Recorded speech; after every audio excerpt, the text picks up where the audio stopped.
Fish, and today I'm going to show you how to cast a circle. First of all, I just wanted to start off by saying that this is not a Wiccan ritual. This is just witchcraft. It's my practice, it's my personal beliefs, and this ritual is following my personal beliefs. And I just want to make it clear that this is not Wiccan, this is not a religion, and you should totally feel free to change this however you need to suit your practice and your beliefs. This is just kind of a basic guide for someone who doesn't know anything about this to get started with. Okay, let's get into the video.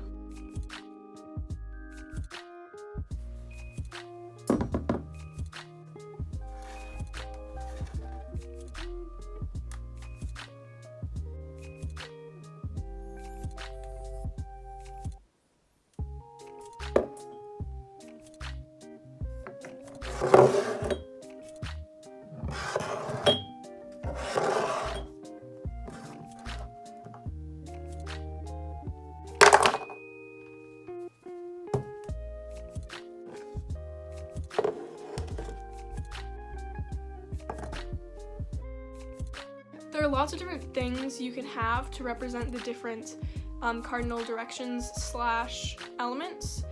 I personally have a rock for earth. I've seen some people do crystals. I used to have a pine cone. Bark from trees is good. Anything that comes from the earth generally is good. Some people even have like a bowl of salt. For east, which is air, the two most common ones I see are either incense because of the smoke or a feather because birds, flight, air. For the south, that's fire. My representation is a candle. I've seen some people do just like a charred stick or even like a match, something as simple as that. And then for the west, it's water, so pretty much usually people just do water in some sort of chalice or container. That's what I do. I have a little bowl. Another thing I've seen could be like seashells because it's from the ocean. The first thing you're going to want to do is find the space that you want to cast your circle in. So for a lot of witches, if you have one, it's probably going to be around your altar. My altar personally is packed away right now because I'm in the middle of switching rooms, but you just want to find somewhere that you like, that suits you, that the energies just feel good in. So I chose a nice spot outside that had plenty of space and felt like a good environment for some magical practice. The next thing you're going to want to do is purification. So you want to purify yourself and you want to purify the space you're going to be practicing in. So you can take a few precautions to purify yourself by taking a nice meditative bath, anointing yourself with some sort of sacred water, and you can purify the space you're going to be in by burning a candle, something similar to that. Another thing before you start casting your circle at all is you're going to want to make sure that the space you're in is as clean as you can possibly make it. Like the more muddied and cluttered and messy that the space you're in is, the more muddled your magic is going to be. The next thing you'll do is place your items of invocation if you have them. Use your compass to locate where the north is. I just use my phone. Some witches start in the east, and that's totally cool and good. I personally like to start in the north and go clockwise. So starting in the north, you want to face the north and place the item you have to represent earth because north is associated with earth. And you'll want to place your candle there if you have it. Again, if you don't, it's fine. It's really not that necessary, but all these optional things really help to strengthen the protection of your circle when you're casting. If you want to color code your candle color with the element that it's going to be representing, you can go ahead and do so. I like to do that. Green represents earth, so you'll place your eastern representation next. For me, that's incense, and my candle is yellow to represent air. Then your southern representation, which for me is a candle, just a little tea candle because of the flame to represent fire, a red candle to represent fire, and then finally the west direction, which is water, so my representation is just a bowl of water, and my candle is blue because blue represents water. So first of all, you're going to want to really focus your energies, and then the actual casting ritual, at least for me, goes something like this. Starting in the north, again, some people start in the east, I start in the north. Using your athame, your wand, or your pointer finger, position it downward and walk in the diastyl direction, which is clockwise for me, around where you want your circle to be, drawing the circle with your hand or athame or wand until you're back where you started. While you do this, most people say like a chant and invocation, and it's really good to write your own because it really personalizes it and it makes it really unique to you. But it might sound something like this. I conjure thee, great circle of power, so that you may serve as a boundary between worlds of men and mighty spirits, as a protective border of enchantment and a meeting place of magics. If you have candles, then you're going to want to walk around again, stopping at each direction, lighting the candle, and saying something to conjure the guardians of that direction. So again, it's fine to write your own, but also this doesn't really have to be so specific or unique or anything, so here's what I say. Come, guardians of the north, and bless me with your presence and protection. And then you can just say the same thing for each guardian, but it being to the north, the east, the south, and the west. If the environment is suitable, some witches, me included, may wish, instead of or in addition to using your pointer finger, which is your power finger, your athame or your wand, literally drawing a ring of salt around you. This is good if you're outside. You probably would not want to do this inside because it would be really messy to clean up.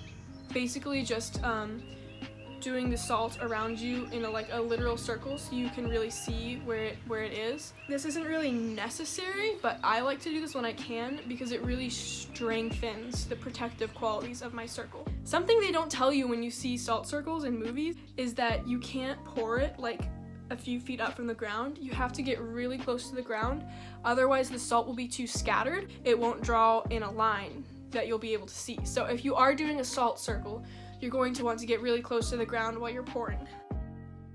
Once you finish drawing your circle, however it may be, and you arrive at the north again, you're going to want to clap your hands, ring a bell, or what I do is just place my hand on the earth in that direction and say something to seal the circle.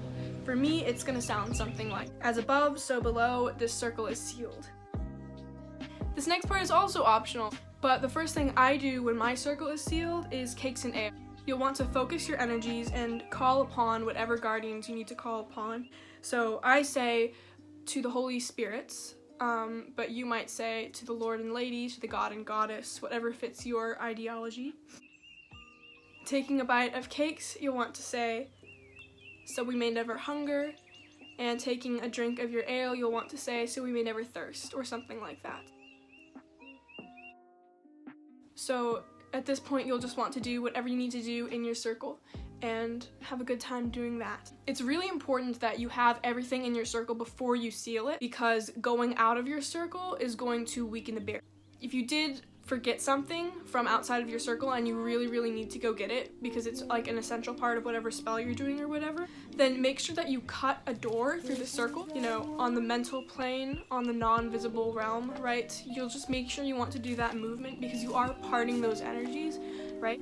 So that you're cutting a door for yourself to exit and come back in, so you're not breaking the circle, because if you just step out of the circle, then you're breaking the circle and you're breaking this protective barrier that you've created, and then you'll have to cast it all over again, and that would be a drag. So it's pretty simple. You basically do the opposite of what you did to conjure the circle. So starting at the west for me, you'll want to put out each of the candles that you have in the 4 quarters in the Widdershins direction, which is counterclockwise for me and clockwise in the southern hemisphere. And while doing that, you're going to want to recognize the guardians that are there, the spirits that you've conjured. And so again, this can really sound however you want it to, but it might sound something like, thank you, guardians of the west.